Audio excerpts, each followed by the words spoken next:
Right then, Forest faithful. Something massive is brewing at the City Ground, and I'm not talking about your average transfer rumor mill rubbish. No, no, no. What's landed on my desk in the past 48 hours will have you questioning everything you thought you knew about where this club is heading. We've got a lad who's just turned his back on an entire nation, choosing the Three Lions over the Tartan army, and trust me, the Scots aren't happy about it. Then there's our $37. 5 million summer signing, completely frozen out of European competition. Makes you wonder what's really going on behind closed doors, doesn't it? But that's not even the half of it. Forest fans, picture this. A transfer that was literally seconds away from completion. Paperwork ready, medical done, everything sorted, and then crash. Gone, just like that. The players left in limbo, we're left scratching our heads, and the whole bloody thing collapsed faster than a house of cards. Now here's where it gets interesting. We've got a young striker who's been shipped out on loan, and the receiving club's director is already calling him complete. That's some praise for a teenager, isn't it? Makes you wonder why we're not keeping hold of talents like that. And speaking of departures, remember that striker who never quite made it at the City Ground?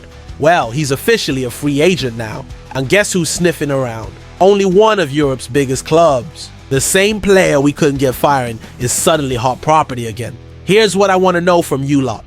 When you see these kinds of decisions being made, do you trust the process? Are we building something special, or are we making the same old mistakes? Because what I'm about to reveal will have you questioning everything. Hit that like button if you're ready for some proper Forest Truth bombs, and drop a comment below. What's your biggest concern about how this transfer window's played out? Because the first revelation I'm about to drop will explain why one of our own chose England over Scotland, and why the Scottish FA are absolutely fuming about it. He's been the engine of our midfield since arriving from Newcastle. 22 years old, bags of potential, and suddenly he's making headlines that have nothing to do with his performances in the red shirt. The lad I'm talking about has just made a decision that sent shockwaves through Scottish football. And honestly, I can't say I'll blame him. I'm talking about Elliot Anderson, and what's emerged about his international future isn't just a story about choosing sides. It's about a player who's finally found his home.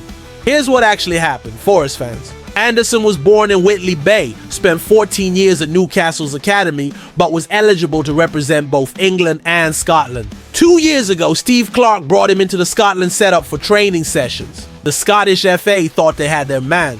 They were building their future around talents like Anderson, but something changed when he moved to the City Ground. That $35 million investment we made, it wasn't just about securing a midfielder. We were getting a player who was about to blossom into something special. His performances for Forest have been nothing short of brilliant, and guess who's been watching? Gareth Southgate's replacement at England. Anderson's now been called up to the senior England squad for the first time, and he's in line to make his debut against Andorra this weekend. One appearance in that World Cup qualifier, and it's game over for Scotland's hopes. He'll be cap-tied to England forever. The lad himself has been brutally honest about it.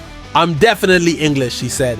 Not I feel English or I've chosen England. He said he is English. That's not someone having second thoughts. That's someone who's finally comfortable with who he represents. What's fascinating is how his move to Forest has elevated his game to international level. At Newcastle, he was largely a bit part player.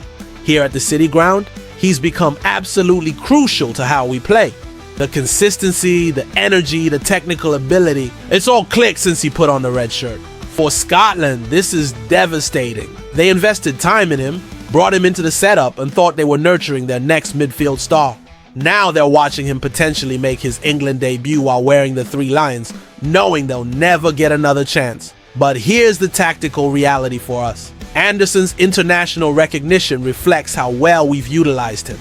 Under Nuno, he's not just another squad player. He's integral to our system, our press, our transitions from defense to attack. England have noticed because we've given him the platform to showcase what he can really do. The timing couldn't be better for Forest either. Having an England international in our midfield sends a message about our ambitions. We're not just surviving in the Premier League anymore. We're developing players good enough for international football. What do you think about players choosing countries based on where their careers flourish? Because Anderson's choice says something about what we're building here. Drop your thoughts below. Should loyalty to the country that first called you up matter more than playing for the nation you truly identify with. But if you think that's the biggest squad decision causing controversy, wait until you hear about our 37 bottom. 5 million summer signing who's been completely frozen out of European competition. That story's coming next, and it'll have you questioning our entire transfer strategy. £37.5 million. That's what we spent on bringing him to the City Ground this summer. One of the most expensive signings in our history. A player who is supposed to elevate our European ambitions. So, explain to me why he's not even in our Europa League squad. I'm talking about Omari Hutchinson. And the decision to leave him out of our European campaign has raised some serious questions about what's really happening behind the scenes. Let's get the facts straight first. Forest confirmed their Europa League squad for the league phase, and Hutchinson's name is nowhere to be found. Not injured, not suspended, not unavailable, simply not selected. For a player who cost nearly $40 million, that's not just surprising, it's shocking. But he's not alone in being excluded. Alexander Zinchenko, who arrived on deadline day from Arsenal, is also missing from the European squad. Fellow summer signings Angus Gunn, Haya Kunha, and Kuyabano have all been left out as well. It's starting to look like a pattern, isn't it? What makes Hutchinson's exclusion particularly baffling is his profile. This is a player who was highly rated at Chelsea, someone who had Premier League experience with Ipswich on loan. The club clearly saw him as a crucial part of our future when they sanctioned a massive transfer fee. The tactical implications are huge too. Hutchinson is primarily a winger, someone who can provide width and pace in European competitions where space is often at a premium. His pace and directness could have been exactly what we needed against continental opposition who sit deep and compact. From a squad management perspective, this decision suggests either a lack of faith in the player's immediate impact, or there are issues we're not being told about. Has he struggled to adapt to Nuno's system? Are there fitness concerns? Or is this simply about squad registration limits forcing difficult choices? The financial aspect is what really stings though. $37.5 million is serious money for a club like Forest. That's not squad depth money, that's first team impact player money. To spend that much and then exclude the player from our first major European campaign in decades feels like a massive waste of resources. Consider the message this sends to other potential signings too. If you can arrive for nearly $40 million and still find yourself watching European football from the stands, what does that say about the club's planning and player evaluation process? The comparison with other excluded players is telling as well. Taiwo Awonia and Jota Silva are both listed as missing amid uncertainty over their futures. That suggests they might be leaving. But Hutchinson? He's just arrived. His future should be crystal clear. It should be in a Forest shirt, playing European football. Here's what's really concerning. This feels like poor squad planning. Either we signed players without a clear idea of how they'd fit into our European ambitions, or we've made registration errors that are now costing us valuable squad depth. The Europa League represents our biggest opportunity to showcase what Forest can achieve on the continental stage. Leaving out our most expensive summer signing feels like we're deliberately handicapping ourselves before we've even kicked a ball. What's your take on this, Forest fans? Is this a tactical decision we should trust? Or does it feel like we've wasted massive money on a player the manager doesn't rate? Because honestly, spending $37.5 million on someone who can't even make the European squad feels like the kind of mistake that haunts clubs for years. Comment below. Should Nuno be explaining these exclusions publicly, or do we just have to trust that he knows what he's doing? Because the next story I'm covering involves a transfer that was literally seconds away from completion before it all fell apart spectacularly. Picture this scenario, Forest fans. It's 11 p.m. Portuguese time on deadline day.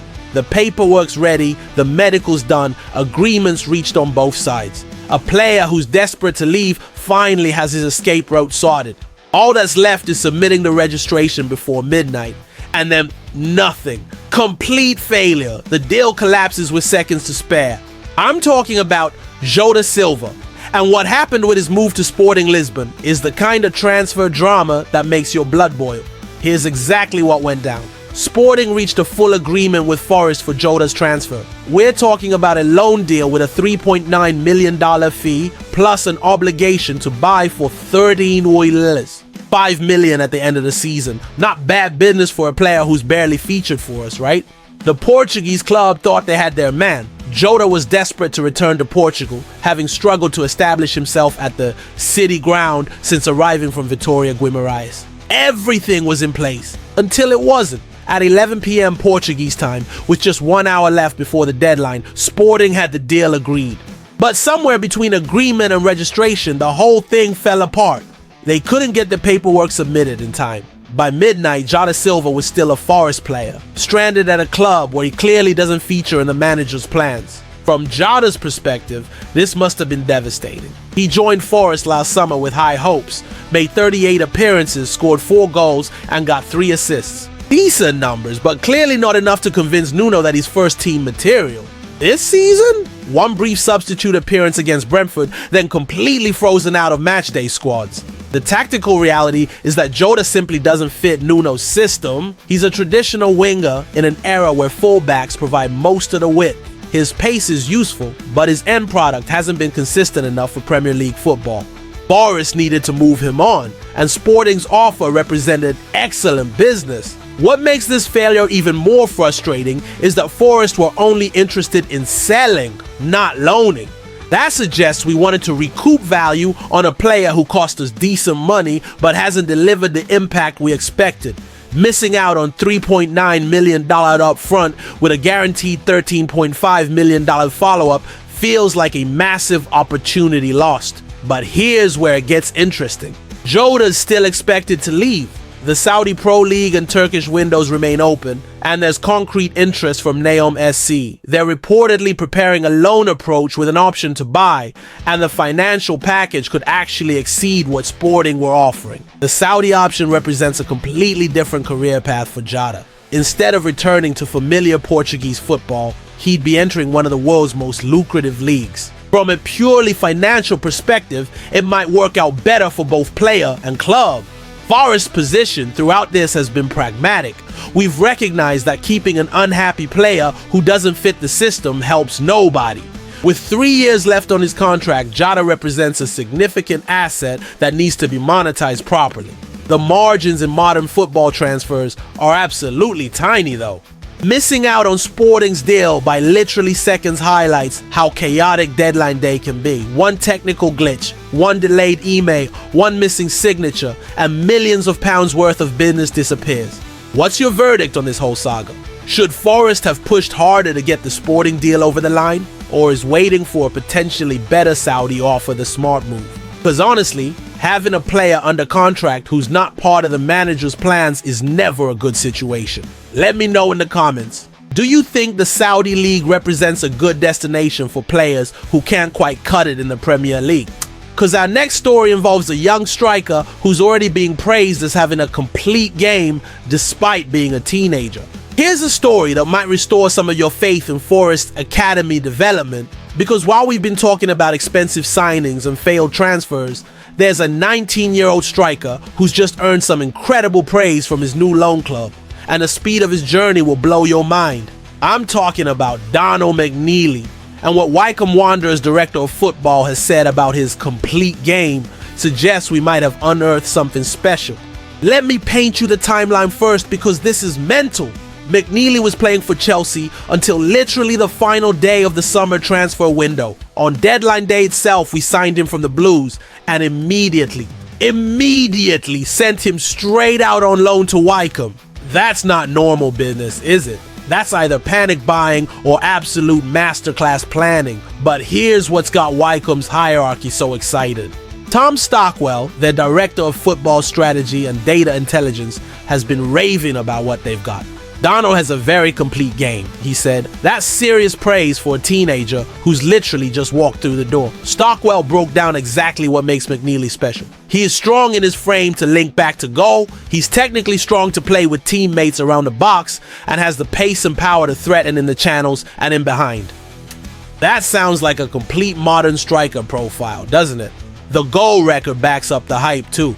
At Chelsea's youth levels, McNeely banged in 53 goals across their under-18 and under-21 teams. That's not just decent, that's prolific. For a striker who can find the net consistently at youth level, The step up to men's football under Mike Dodds at Wycombe could be perfect. What's fascinating is how Wycombe immediately identified him as their solution to losing Richard Cohn to QPR. They needed a striker who could either lead the line alone or work in partnership, and they've targeted McNeely as that player.